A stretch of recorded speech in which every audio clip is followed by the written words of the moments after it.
This video was made possible by EA Game Changers, and thank you to EA Game Changers for providing travel to London for Sims Camp.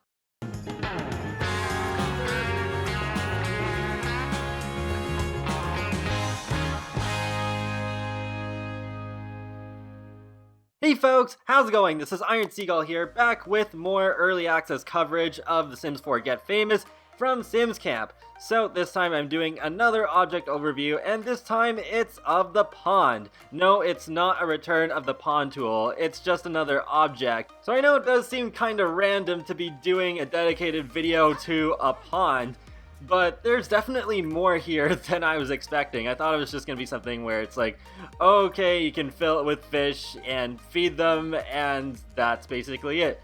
But no, there's definitely more to it. It's not the most in-depth object in the pack, but still an object that I had fun playing around with. So right now, Vanessa is doing the play interaction, and then, yeah, you see the fish doing something, and when I saw this, I was like, wait, what's happening? Oh, they're doing tricks!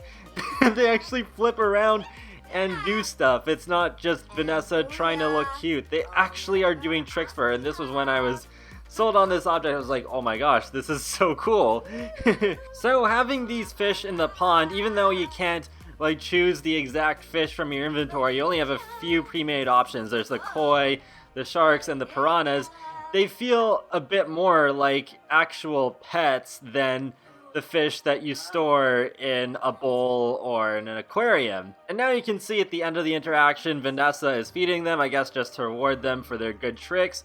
But then something starts to happen. She leans a little too far and falls in. It's a good thing that in this video I was playing with the koi and not the sharks or piranhas, because it is possible to die from drowning in this pond. So here's the sopping buff that Vanessa got. Vanessa fell into the water garden, and now she is a very soggy sim. At least the denizens didn't get her though. And then funny enough, I already had an interaction queued up for her to jump into the pond, so you don't have to fall into the pond in order to go inside of it. You also do have an interaction to just do that on command, so the sim just goes underwater for a few minutes. It is too bad you don't literally get to see Sim swimming with the fishes, but you just have to imagine that they are. And there's a couple of moodlets to go over here as well. So there's denizens denied, and I think this was from her accidentally falling into the pond. Vanessa took a daring dip into the denizens domain, defying death, delighting in danger. Damned.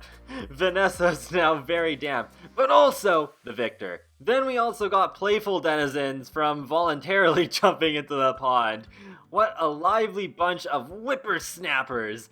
Vanessa always has such fun with them. And that's pretty much it, or at least so I thought, because Molly, the English simmer, was lucky enough to get a child interacting with the pond. I didn't even think of this, so I will leave a link to her video in the video description below. It is near the end if you want to see this in motion, and yeah, wow. This is pretty cool. Apparently this is because her sim had a lot of creativity skill, and then they actually kind of like have an imaginary boat, and then there's a kraken that appears.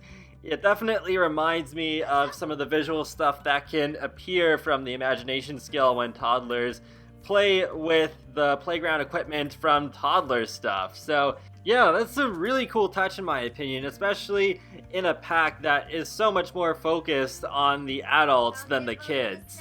And that's about all I have to say about this pond object. It is kind of interesting that the shape of it just resembles so much that a pond I used to have at my childhood house, because yeah, it was the same round shape with the waterfall in the back. We didn't really have any fish in it, but yeah, it's just a nice reminder of my childhood. And yeah, just this object was more involved than I thought it was going to be. And because of that, I think I'm going to use this object quite a lot. It's a little big, I guess, in certain cases, but I was able to fit it in Vanessa's backyard pretty easily. And I'm interested to see how builders will incorporate this object. I'm sure they'll do some cool stuff with it. But be sure to leave a comment or a like or even subscribe because it lets me know that you like my channel, my videos, and it helps to keep up to date more easily with my latest content from The Sims, Sonic the Hedgehog, and more. So I will talk to you all later, and have a great day. Thanks for watching, and yes, be careful around ponds, especially if sharks live in them.